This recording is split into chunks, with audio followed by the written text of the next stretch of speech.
माली परेशानी, पहली बात तो ये कि इतनी बड़ी परेशानी नहीं जिसको सवार किया जाए।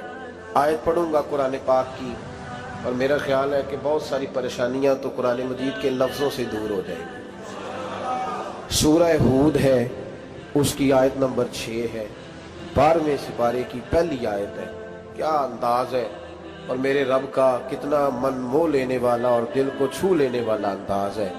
रब करीम ने फरमाया वमा मिन दाब्बतिन फिल अर्द, फरमाया नहीं ज़मीन पर कोई भी ऐसा चलने वाला, ज़मीन पर कोई ऐसा नहीं जो चलता हो, इल्ला अलल्लाहि रिज़्कुहा, जिसका रिज़्क अल्लाह ने अपने ज़िम्मे न लिया हो। ज़मीन पे कोई चलने वाला ऐसा नहीं जिसके रिज़्क की जिम्मेदारी रब करीम की ना हो। ये जिम्मेदारी रिज़्क किसकी है? बोल के बताएं, बोल के किसकी जिम्मेदारी है जी? अल्लाह। देखिए गौर फरमाएं, यहाँ मुफस्सिरीन ने एक बात लिखी है इस आयत के तहत कि फरमाया जो ज़मीन पे चलने वाला है उसका रिज़्क अल्लाह के ज़िम्मे। फरमाते हैं कि ये अल्लाह ने हमारी अकल के मुताबिक हमसे बात की है, वरना आसमानों में जितनी मखलूक है रिज़्क उसका भी अल्लाह के ज़िम्मे ही है। यहाँ जो फिल अर्द के लफ्ज़ है ज़मीन पे, वो हमें समझाने के लिए कि तुमने तो सिर्फ ये दुनिया देखी है ना, तो जिसको तुमने देखा है वो सब खाते अल्लाह का दिया हुआ ही है। तो जो हमने देखा था रब करीम ने उसके मुताबिक हमें समझा दिया।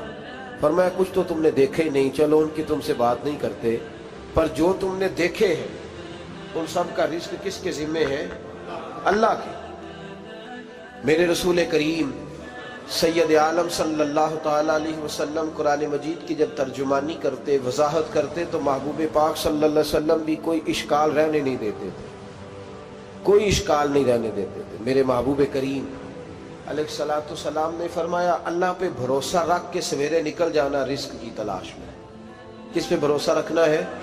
निकलना तुम्हारे जिम्मे है। ये ना कहना कि घर बैठूंगा तो यही आएगा, निकलना तुम्हारी जिम्मेदारी है। जितनी जिम्मेदारी है वो पूरी करना।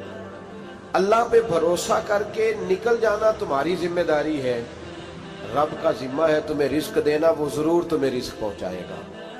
या रसूल अल्लाह सल्लल्लाहु अलैहि वसल्लम किस तरह पहुंचेगा? तो जरा हुजूर के लफ्जों का हुस्न भी देखिए। नबी पाक सल्लल्लाहु अलैहि वसल्लम ने फरमाया जिस तरह मौत तुम्हें ढूंढ लेती है ना कि तुम कहाँ मौजूद हो, जब वक्त आता है तो इंसान पाकिस्तान में हो तब भी आ जाता है, जद्दा में हो तब भी आ जाता है, मक्का में हो या मदीना तैयबा में वक्त फिर भी आ जाता है। फरमाया जिस तरह मौत तुम जहां भी हो तुम तक पहुंच जाती है ना, इस तरह तुम्हारा रिज़्क भी तुम जहां मौजूद होते हो अल्लाह वहां पहुंचा देता है, पहुंचा देता है। तो या रसूल अल्लाह सल्लल्लाहु अलैहि वसल्लम किस अंदाज में? तो फरमाया निकल जाना तुम्हारी जिम्मेदारी है। फरमाया सवेरे परिंदे भी निकल जाते हैं और शाम को जब लौटते हैं तो अल्लाह उन्हें पेट भर के रोजी अता फरमाता है। हालांकि उनको नहीं पता होता हमारा कारखाना कहाँ है, हमने कहाँ जाके मजदूरी करनी है। उनको नहीं पता होता कि हमारा दफ्तर कहाँ है, हमने किस ऑफिस में बैठना है। उनको नहीं पता होता कि हमने कहाँ जाके माल खरीदना है और कहाँ से हमने फिर उसको दोबारा बेचना है। उन्हें खबर नहीं होती, अल्लाह पे भरोसा करके निकल जाते हैं। निकलना तो तेरे जिम्मे है कि नहीं? फरमाया वो तू ड्यूटी कर, शाम को अल्लाह जो रब परिंदों को रोजी देता है वो तुझे भी अता फरमाएगा। मैं कहता हूँ सोच कितनी कमजोर है उस आदमी की जो कहता है कैसे मिलेगा। कितनी कमजोर सोच है। जो रब बैल को रोजी देता है, बकरी को रोजी देता है, इस जमीन इस धरती पे अगर बसने वाला ऊंट भूखा नहीं सोता, चले ये तो पालतू जानवर होते हैं, इस धरती पर बसने वाली अगर बिल्ली और कुत्ता रोटी खा के सोते हैं तो तू तो अशरफुल मखलूकात है। तूने अपने ज़हन में क्या टेंशन पाल लिया है कि नहीं आएगा तो मर जाऊंगा, क्या बनेगा, किस तरह होगा? तू क्यों इतना परेशान हो गया? भाई माली परेशानी सबसे ज्यादा उस बंदे ने ओढ़ ली है जिसकी तवक्कुल की बात कमजोर हो गई है। तू सीधी तवज्जो अपने रब करीम की जानिब रख, सीधी तवज्जो अल्लाह की जानिब कर। रब फरमाते हैं जिम्मा तेरा नहीं, जिम्मा मेरा। लेकिन ना तनख्वाह एक आती है घर में, जब एक बच्चा होता है तो तब भी काम चलता है, जब अल्लाह 2 बच्चे दे दे फिर भी उस तनख्वाह से काम चलता है, जब 3 हो जाए फिर भी चलता है, जब 4 हो जाए। नहीं आप ना भी बोले तो बात तो सही है, बहरहाल काम फिर भी چلے اسی تنخواہ میں سے جب بندہ بڑے بیٹے کی شادی کر کے بہو بیاہ کے لے آئے تو پھر بھی کام چلتا ہے، اور جب اس بیٹے کو اللہ بچے عطا کر دے تو اسی گھر میں، اسی آنگن میں، اسی چھت کے نیچے کام چلتا ہے۔ تو پھر تو مان جانا کہ چلانے والا تو نہیں، چلانے والا کوئی اور ہے۔ پھر تو مان جا کہ چلانے والا کوئی تو اس وقت جب تنخواہ تیری لگی تھی تو کہتا تھا ابا ابھی میری شادی نہ کر، میں بیوی کو کیسے کھلاؤں گا؟ تو وہی شخص ہے جس کی چھت کے نیچے پھر 1.5 درجن پوتے بھی پل رہے اور گزارا ان کا بھی ہو رہا ہے۔ تو رزق کا ذمہ کس کا ہے؟ اللہ کا ذمہ۔ اب ہمیں پتہ ہے پہلی بات تو پریشانی اس لیے اتار دینی چاہیے کہ ذمہ ہمارا ہے ہی نہیں۔ اب دوسری بات یہ کہ ذمہ داری کس کی ہے؟ اللہ حکیم بھی ہے اور علیم بھی ہے، حکیم بھی ہے اور جانتا بھی ہے، اور اسے پتا بھی ہے کہ دینا کس طرح ہے۔ اب ہم پتہ کیا کہتے ہیں؟ کہتے ہیں وہ جو بندہ پجاروں میں بیٹھا ہے وہاں اسے نہیں بیٹھنا چاہیے تھا، وہ میرا حق تھا۔ تجھے زیادہ پتا ہے کہ اللہ کو؟ بول کے بتانا کس کو پتہ زیادہ ہے؟ کیوں جی؟ تو آپ اصل ٹینشن پتہ کب لگتی ہے؟ جب بندے کہتے ہیں نہیں وہ پجاروں میری تھی، میرا حق تھا۔ وہ جب گزرتی ہے نا پاس سے مہران کے تو مہران والا ٹینشن بڑی لیتا ہے، حالانکہ اللہ کو زیادہ پتا ہے کہ وہ حق۔ ایک بات اپنے ذہن میں یاد رکھ لیں، رٹ لیں کہ جو میرے لیے بہتر تھا میرے رب نے مجھے دے دیا، اور بات ختم ہو گئی۔ بس وصل اچھا ہے نہ فراق اچھا ہے، یار جس حال میں رکھے وہی حال اچھا ہے۔ بس جو میرے حق میں بہتر تھا میرے رب نے مجھے، مسئلہ یہ ہے کہ تو اس پہ راضی ہونے کو تیار نہیں۔ حضرت علی کرم اللہ تعالیٰ وجہ الکریم نے میرے نبی پاک کی ایک حدیث بیان کی ہے، اور جناب علی جب یہ حدیث بیان کیا کرتے تھے تو حضرت مجاہد فرماتے ہیں یوں لگتا تھا کہ جیسے حضرت علی ہمیں ہر پریشانی سے نکال رہے ہیں۔ مولا علی شیر خدا رضی اللہ تعالیٰ عنہ فرماتے ہیں کہ مجھے میرے نبی پاک صلی اللہ علیہ وسلم نے ایک طریقہ دیا تھا ٹینشن فری ہونے کا۔ آپ فرماتے ہیں مجھے تو بڑا راس آیا ہے، تم بھی اگر کر لو گے تو تمہیں بھی فائدہ دے گا۔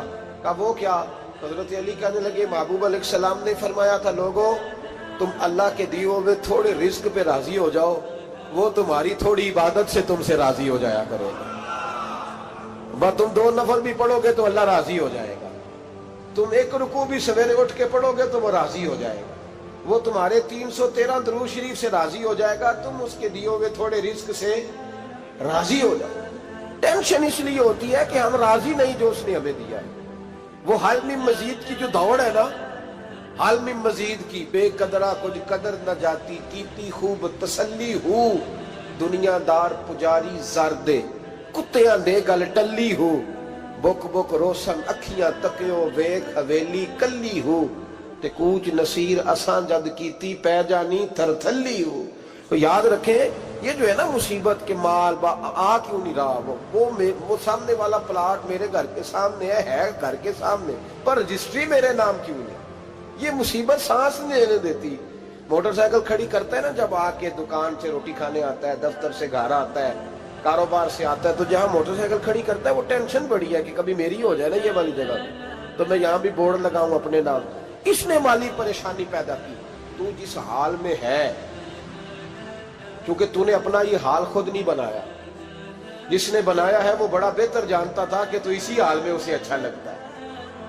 تو اسے اسی حال میں، ایک بزرگ تھے تو ان کی طبیعت بڑی علیل ہو گئی، بیمار ہو گئے، تو اللہ نے آزمائش دی تو کیڑے پڑ گئے وجود میں۔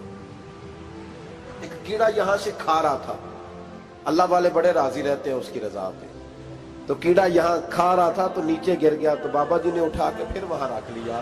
کہنے لگے جب اس نے تیری ڈیوٹی مجھے کھانے کی لگائی ہے تو میں اس بات پہ راضی ہوں، تو نیچے کیوں گرتا ہے؟ بٹ ٹھیک ہے کھا، جب اس نے تجھے ڈیوٹی جو تیری لگائی۔ سالبہ بن عبد الرحمن ایک صحابی تھے، سالبہ غالباً نبی پاک صلی اللہ علیہ وسلم کی خدمت میں آئے، کہنے لگے یا رسول اللہ صلی اللہ علیہ وسلم غربت بڑی ہے، میرے لیے دعا کریں اللہ زیادہ مال دے۔ تو محبوب صلی اللہ علیہ وسلم نے فرمایا تو جس حال میں اچھا ہے وہ تیرے لیے بہتر ہے، اس میں تو ہے وہی حال تیرے لیے۔ مشکل ہے نا یہ جواب سننا۔ کہتے پیر صاحب فلاں جگہ سے تویز آیا، وہاں تو وارے نے آرے ہو گئے، تو آپ کے ہاں؟ تو میں کہتا ہوں یہ تویز دینے والا اگر تویز دے کے امیر بناتا ہے تو پہلے خود کیوں نہیں بنتا؟ یہ خود تو 150 کا تویز بیچ رہا ہے, اپنی بیچارے کی حالت یہ ہے. اگر اتنا ہی تویز اس کا چلتا ہوتا تو پہلے 5 جو پجاروں اس کے دروازے پہ کھڑی ہوتی.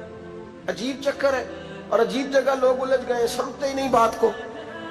یا رسول اللہ صلی اللہ علیہ وسلم دعا کر دے, تو محبوب نے کیا فرمایا؟ فرمایا تو جس حال میں ہے نا وہ حال تیرے لیے بہتر ہے, اسی میں رہ.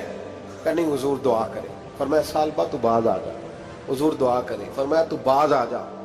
2-3 دفعہ کا ضد کی. محبوب نے فرمایا جا, پھر اللہ تجھے زیادہ پیسے دے گا. چند بکریاں خریدی, اتنی برکت ہوئی کہ بکریوں کے ریوڑ بن گئے. پھر کچھ بکریاں بیچ کے گائے خرید لی, ان کے بھی ریوڑ ہو گئے. پھر کچھ اونٹ اونٹنیاں لے لی, ریوڑ ہی ریوڑ. پہلے 5 وقت مسجد میں آتے تھے, اب فجر اور عشاء رہ گئی. پھر مال زیادہ ہوا تو مدینے شہر میں کوئی جگہ ہی نہیں, مدینے سے باہر حویلی خریدی, پھر جمعہ ہی رہ گیا. جمعے کے جمعے آتے. زکوٰۃ کا حکم آیا. میرے نبی کریم علیہ السلام نے حضرت ابو ہریرہ کو بھیجا. فرمایا جا اسے کہہ تیری زکوٰۃ بنتی ہے 2.5%. 10 کروڑ روپیہ ہو تو کتنی زکوٰۃ بنتی؟ بھئی 1 کروڑ کی 2.5 لاکھ ہوئی نا, تو 10 کروڑ کی کتنی ہوئی؟ تو بڑی مصیبت ہے جب بینک سے میسج آتا ہے نا کہ 25 لاکھ نکل گیا تیرے اکاؤنٹ سے. بہت بڑی مصیبت, بڑی ٹینشن ہوتی ہے. ایک صاحب میرے پاس آئے, ان کی زمین اچانک مہنگی ہو گئی. اچانک پہلے کچھ 15-16 لاکھ کی ایکڑ زمین تھی, پھر وہ کروڑ کی ہو گئی. تو میرے پاس آئے, کہنے لگے وہ 10 کروڑ روپے بنتے ہیں تو زکوٰۃ. تو میں نے کہا آپ نے کیا کیا؟ زری زمین پہ عشر آتا ہے, اس پہ زکوٰۃ نہیں آتی, تو آپ نے کیا کیا؟ کہنے لگے وہ کچھ سوسائٹی کے رول کے مطابق میں نے فائلیں وغیرہ لے لی ہیں, اب میں نا کبھی موقع آئے گا تو ان کو بیچوں گا. تو میں نے کہا اب تو آپ کا یہ مال ہو گیا بزنس کا, تو اب تو اس پہ زکوٰۃ آئے گی. 10 کروڑ پہ جب 25 لاکھ سنا تو کہنے لگے فوراً دینی پڑتی ہے کہ تھوڑی تھوڑی سے بھی کام چل جاتا ہے. تو میں ان کا چہرہ دیکھنے لگا. میں نے کہا نہیں وہ تو آپ کو پتا ہے, ویسے حضرت عمر فرمایا کرتے تھے بانٹ کے نہ دو, کوشش کرو کسی ایک کوئی دو, چلو کسی کا تو کچھ بن جائے. تو ایک کوئی دینی چاہیے. کہنے لگے تو مطلب یہ ایسا ہی حکم ہے؟ میں نے کہا آپ کسی اور سے تحقیق کر لیں. اب یہ بھائی لیتے وقت نہیں تجھے ٹینشن ہوئی کہ 15 لاکھ کا کروڑ ہو گیا, تو اس وقت ہی تو نے کہا کہ یا اللہ, تو یہ کیسی سوچ ہے مسلمان, کس طرح کا اس کا. ہمارے ہاں جب کسی آدمی پہ حالات خراب ہوتے ہیں نا, تو سب سے پہلے وہ اس طرح کرتا ہے کہ جو میں کہیں اللہ کے رستے میں دیتا ہوں پہلے اسے بند کروں. جس رستے تجھے آ رہا تھا پہلے تو نے وہ رستہ بلاک کیا. حضرت اسماء بنت ابی بکر صدیق کہتی ہیں میں حضور کو مسجد کے لیے, ادارے کے لیے, صحابہ صفا کے لیے کچھ دے رہی تھی, تو میں نے گننا شروع کیا تو حضور مسکرانے لگے. حضور مسکراتے کیوں ہیں؟ تو فرماتے لگی, محبوب فرمانے لگے اسماء اللہ کے رستے میں گن گن کے نہ دیا کر, ورنہ وہ بھی تجھے گن گن کے دے گا. تو اس کے رستے میں بے حساب دے, وہ بھی تجھے بے حساب ہی عطا فرمائے. لیکن پہلے یہ والا پہلے دروازہ بند کرو, یہاں سے پیسے ختم ہو رہے ہیں. تو اس طرح کرنا بھائی. اس دفعہ سوٹ ذرا گرمیوں والے نہ خرید, لیکن جو تو اللہ کے رستے میں دے رہا ہے اسے دیتا رہے. لیکن ہم اپنا نقصان کرتے ہیں, زیادتی کرتے ہیں اپنے ساتھ. میں نے آپ کو پہلے بھی بتایا تھا پیار کی بولی ہے, پھر بولتا ہوں. ایک بڑے بڑے پیار والے دوست ہیں, ایک دفعہ مجھے کہنے لگے کہ آپ کئی دفعہ اعلان کرتے ہیں تو مجھے اچھا نہیں لگتا, اور آپ ادارہ بھی بہت زیادہ بننے والا ہے, بڑی چیزیں میں دیکھتا ہوں جو ہوں تو بڑا نظام اچھا ہو جائے, آپ دعا کریں اللہ مجھے پیسے دے تو میں بڑے سارے خرچ کروں گا اس کے رستے. تو میں نے کہا یا اللہ اسے 10 کروڑ دے, یہ 9.5 کروڑ تیرے رستے میں دے دے گا. تو چپ کر گیا, جس طرح آپ نہیں کر گئے سارے, چپ کر گیا وہ بھی. اس نے کہا جی نہیں جی انشاءاللہ کریں گے. تو میں کیا پلیا جی تے دعا پہ ہوں دیا, ابھی تو وہ آئیں گے تو تب دیکھی جائے گی. تو یہیں اڑ گیا ہے, یعنی 9.5 کروڑ اللہ کے رستے میں خرچ کرنے کی دعا پہ بھی آمین کوئی نہیں کہتا کہ چلو آمین ہی کہہ دے. تو میں کہا تینوں تے 50 لاکھ بچتا سی پیا, لیکن تو اس سودے پہ تیار ہے. جب یہ سوچ ہوتی ہے, یہ غلط سوچ ہے. یہ بات تو اگر تے مسکرانے والی, لیکن یہ سوچ صحیح نہیں. حضرت عثمان غنی رضی اللہ تعالیٰ عنہ کہتے ہیں جس وقت نبی پاک صلی اللہ علیہ وسلم نے اعلان کیا نا جنگ کے موقع پر کہ 800 سپاہیوں کا خرچہ چاہیے, کہتے ہیں میرے پاس 600 کا تھا. یہاں ایک روایت میں حضور نے 1000 کا اعلان کیا تو میرے پاس 800 کا تھا. جب 2-3 دفعہ نبی پاک نے اعلان کیا تو کہتے ہیں میں نے کھڑے ہو کے کہا یا رسول اللہ پورا 800 میری طرف سے. कहते मैंने 200 सिपाही का खर्चा उधार उठाया, लेकिन पूरे 2 महीने नहीं गुजरे थे, रब करीम ने मुझे कई गुना करके पैसे वापस अता फरमा दिए। पर बात तो ये है कि तेरी वहां लौ लगी हो, तू तजारत करता है उन लोगों के साथ जो क्या दे सकते। तो सालबा के पास हुजूर ने पैगाम भेजा। पहले तो कहा तेरे लिए बेहतर नहीं माल, जब इसरार किया तो बड़ी बरकत हो गई, बड़ा आया तो फरमाया ज़कात दे, 2.5 ज़कात है। जब सोचा कि 5 ऊंटों पे एक बकरी जाएगी और बड़ा सारा मुझे देना पड़ेगा, अब जब गौर किया तो ये तो ना कहा कि मैं नहीं देता। हजरत अबू हुरैरा से कहने लगे नबी करीम अलैहिस्सलाम की खिदमत में अर्ज करना कि मैं खुद आऊंगा। हजरत अबू हुरैरा ने आके अर्ज की या रसूल अल्लाह सल्लल्लाहु ताला अलैहि वसल्लम, हुजूर वो कहते थे मैं खुद आऊंगा। तो कहते महबूब ने ठंडी सांस ली, फरमाया उसे कहा था कि तेरे लिए माल बेहतर नहीं, अब हलाक हो गया, हाय अफसोस हलाक हो गया। उनको भी थोड़ी देर के बाद एहसास हुआ कि ये मैंने क्या किया, नबी पाक को ही कह दिया नहीं है, हुजूर को कह दिया बाद में आऊंगा। अब दौड़े आए, अर्ज की हुजूर मैं सारा कुछ लेके आया हूं, कबूल कर ले। महबूब ने फरमाया गोया बिलाल हबशी की खुश्क खजूर भी कबूल है, और सुहैब रूमी एक अट्टी बान की लाए तो वो भी कबूल है, और अम्मार बिन यासर और मुसअब बिन उमैर अगर 2 दिनार दे जाए और कोई पुराना जोड़ा किसी सिपाही के लिए छोड़ जाए तो वो भी कबूल है, लेकिन तू अपना लाखों लेके चला जा, तेरा कोई नहीं कबूल, माफ कर दे। फरमाया जा माफ किया, पर पैसे लेके ना आना। अगले साल फिर आए, बंधे हुए हाथ है, महबूबा मैं दौलत का क्या करूंगा, आग लगानी है, कबूल कर ले। पर मैं तू ले जा, तेरा नहीं कबूल, गिरा जो उनकी निगाह से वो संभल नहीं सकता। हुजूर ने विसाले जाहिरी किया तो जनाब सिद्दीक अकबर के पास आए, लाखों का माल, अबू बकर कबूल कर लो। तो जनाब सिद्दीक अकबर कहने लगे उसका कर लो जिसका नबी ने नहीं किया, चल जा कोई नहीं चाहिए। हजरत उमर के जमाने में कहत पड़ गया, बारिशें नहीं होती, गल्ला नहीं मिलता, हालात खराब है, माली तौर पे बहरान आ गया, गुर्बतें, मजबूरियां, तकलीफें, आके रोए उमर मेरा कबूल कर लो, मुझे माफी तो मिल गई थी ना। फरमाया माफी अपनी जगह पे, पर जिसका मुस्तफा ने कबूल नहीं किया। बहुत सारे लोगों को पता ही नहीं कि उनका कबूल ही नहीं हुआ, और वो उलझे हुए, उन्हें खबर ही नहीं कि असल बात क्या है। फरमाया जिसका मुस्तफा करीम ने कबूल नहीं किया, अब हीरे और जवाहरात भी लेके आए तो भूखे मरेंगे, पर उसका कबूल, उस बात पे राजी रहो इस हाल में अल्लाह ने रखा हुआ, उस हाल में राजी रहो। जो मुसीबत है ना देखनी के वो भी मेरे पास, तुम्हें क्या पता, कभी पूछ तो सही उससे वो किस मुसीबत का शिकार है, जो माली तौर पे बड़ा अमीर है, तो उसकी तरफ देख के अपना दिल बुरा करता है। बस जिस हाल में रब ने रखा है उस हाल में रह।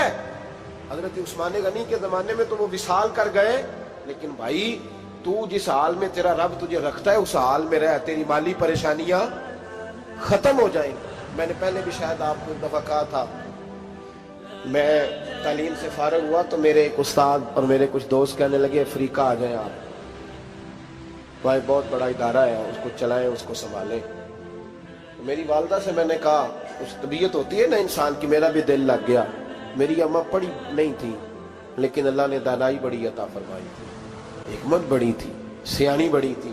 तो मैंने कहा अम्मा जी तो मुझे साउथ अफ्रीका की दावत हो रही है, तो आप क्या कहती हैं? तो उठ के मेरे पास आ गई और मुझे उन्होंने अपने बाजुओं में ले लिया, फिर मेरा माथा चूमा, कहने लगी पुत्र मैं तो वाल भी ना पोट के देवा किसी ने, हमने दौलत का क्या करना, तो अल्लाह का नाम लेके कहीं बैठ जा, रब करीम रौन के लगा देगा, खैर हो जाए। तो मेरे भाई याद रखें इन चीजों से थोड़ा सा देखें ना, कनात करें, जो अल्लाह ने दिया उस पर राजी हो जाए। अल्लाह बड़ा मेहरबान है, वो आसानियां कर दिया करता है। तो याद रखें मेरे रसूल करीम अलैहिस्सलाम ने एक तो हमें दर्स ये दिया है कि तू समझ जा, कुरान ने हमें बताया है कि रोजी तेरी जिम्मेदारी नहीं, रोजी किसकी जिम्मेदारी है? अल्लाह की। और दूसरी बात ये कि जो अल्लाह ने तुम्हें दिया है उस पर तू राजी हो जा, तेरी माली परेशानियां खत्म हो जाए। और फिर हुजूर सल्लल्लाहु अलैहि वसल्लम ने फरमाया मजहबी तौर पर जब देखो तो आगे देखो, और दुनियावी तौर पर जब देखो तो पीछे देखो, परेशानी खत्म होगी। मजहबी तौर पर जब देखो, जो 5 नमाजें पढ़ता है वो तहज्जुद पढ़ने वाले को देखे, और जो तहज्जुद पढ़ता है वो इशराक चाश्त पढ़ने वाले को देखे, और जो बंदा इशराक और चाश्त पढ़ता है फिर उसको देखे जो सारा दिन मुस्तफा पे दरूद पढ़ता है। ऊपर ऊपर देखे कि मैंने और नेक होना है और नेक, और जब माली मामला है तो फिर नीचे देख। अगर तू बैठा ना पजारों पे तो फिर टूडी वाले पे नजर कर, उसका क्या हाल है। और अगर तू वहां बैठा है तो देख, मेहरान वाला भी तो गाड़ी चला ही रहा है। और अगर तू वहां है तो मोटरसाइकिल वाला देख, और तू वहां है तो फिर साइकिल वाले पे नजर, और अगर तू साइकिल वाला है तो पैदल वाले को देख, अगर तू किराए के मकान में रहता है तो फिर झोंपड़ी वाले को देख, और अगर तू झोंपड़ी में रहता है तो फिर भी परेशान ना होना। कुछ ऐसे भी हैं जिन्हें झोंपड़ी भी नसीब नहीं, जो सड़क पर लेटे हुए। और अगर तू तंदुरुस्त है ना तो कभी जाके अस्पताल में देख हाल क्या है, लोग किस हाल में।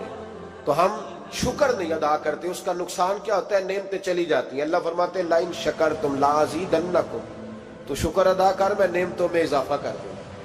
तो भाई माली परेशानी का तीसरा सबब यह है कि हम देखते हैं माली तौर पर ऊपर, तो फिर हमें तबीयत बिगड़ती है। और फिर माली परेशानियों के कुछ और असबाब भी हैं। इमाम शाफी फरमाते हैं जिन घरों में लोग फजर की नमाज के वक्त सोए होते हैं उन घरों में रिस्क नहीं आता। आप फरमाते हैं फजर का वक्त अल्लाह के देने का वक्त है, उस वक्त अल्लाह बांटता है। हुजूर सल्लल्लाहु अलैहि वसल्लम का फरमान है ना हदीस में कि तहज्जुद के वक्त अल्लाह पहले आसमान पे नुज़ूल इजलाल फरमाता है जो उसकी शान के लायक है तहज्जुद के वक्त, और वो कहता है मांगो मैं तुम्हें अता करूंगा। लेने की बारी आए तो बंदा समेट समाट के अंदर घुस जाए। हमारे यहाँ ये होता है कि इशा के बाद बच्चे बैठते हैं मोबाइल लेके, तहज्जुद का वक्त आता है तो उनकी आंखें बंद होनी शुरू होती। तो लेने के वक्त तो तू सोया था, तेरा मसला कैसे हल होगा भाई। जब कोई आदमी खैरात बांट रहा हो तो जो प्याला पीछे कर ले उसे मिलेगा। कहते उस वक्त आना जब मैं बांट रहा था, अब तो किधर आ गया है। मिसाल दे रहा हूं, तो फजर का वक्त मांगने का है, तो सारी रात तो गुजर गई गेमें खेलते टीवी देखते, और जो लेने का वक्त था तू सो गया, तो कैसे आएगा तेरे पास।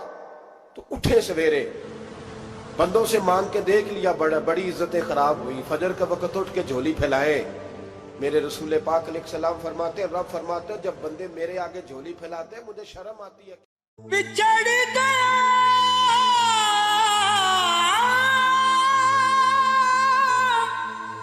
मेरे दिल दा जानी, ते मैं कखों वांगर रुल गई। फुल्लां नाल नाजुक जिंदड़ी मेरी विच कंडियां दे रुल गई। कम सजना दे मार मुका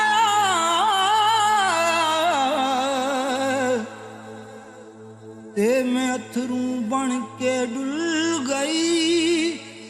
एक माया तेरी याद ना भुलदी, बाकी हर शै जग दी भुल गई।